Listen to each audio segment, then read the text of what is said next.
Hello, and thank you for joining us. It's my pleasure to welcome you to our program, Key Benefits and Challenges of the Hybrid Workplace. My name is Melanie Turek.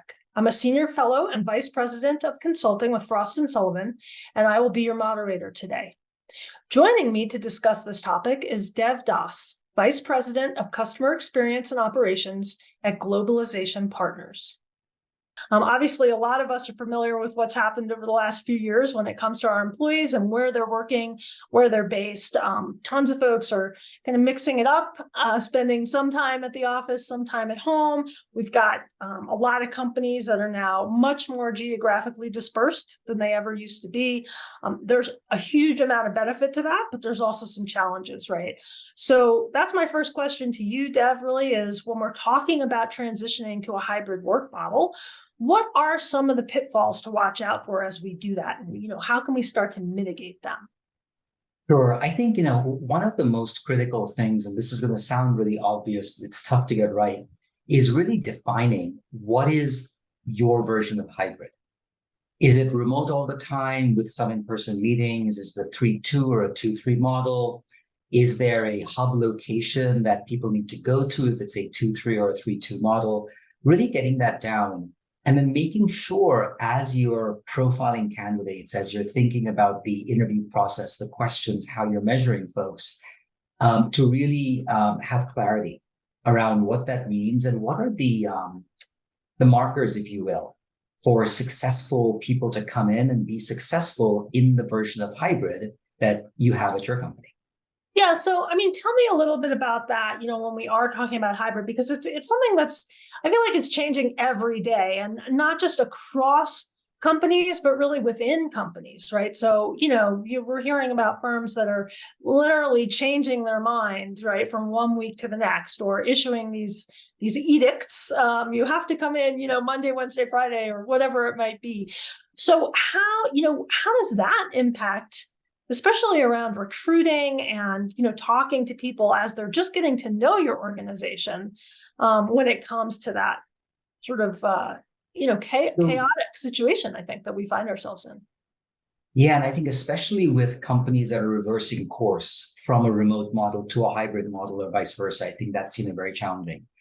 But I think it is clarity, one, around what the company defines as being hybrid. Is it really remote? Is it really hybrid? I think that's one. But then, if you start to kind of cut that down, then there are some roles that may need to be specifically in the office for a certain number of days a week, or there could be roles with very specific travel requirements, or they could be other roles that are completely remote. And I think that most companies today have latched onto this term hybrid. And my advice would be to define that and to be able to make it as segmented as is reasonable.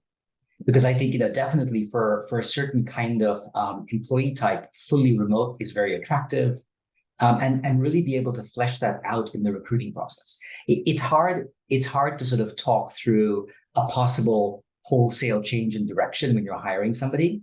But to the extent that companies can, especially since we've been in this post-COVID time now for a little while, to really get some real clarity on that.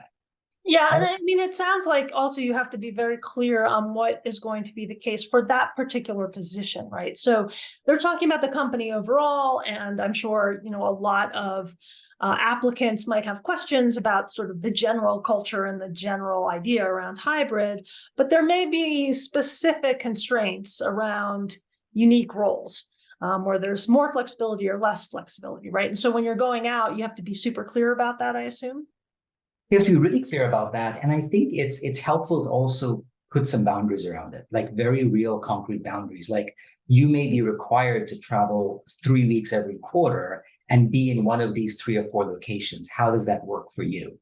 Because what's happened is folks have started to build their lives around remote work or around hybrid work.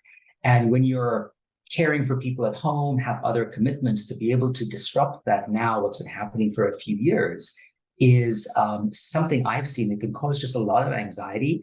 And in some cases, employees are saying, actually, this role isn't for me because it's now just not working with the way that, I've constructed my life.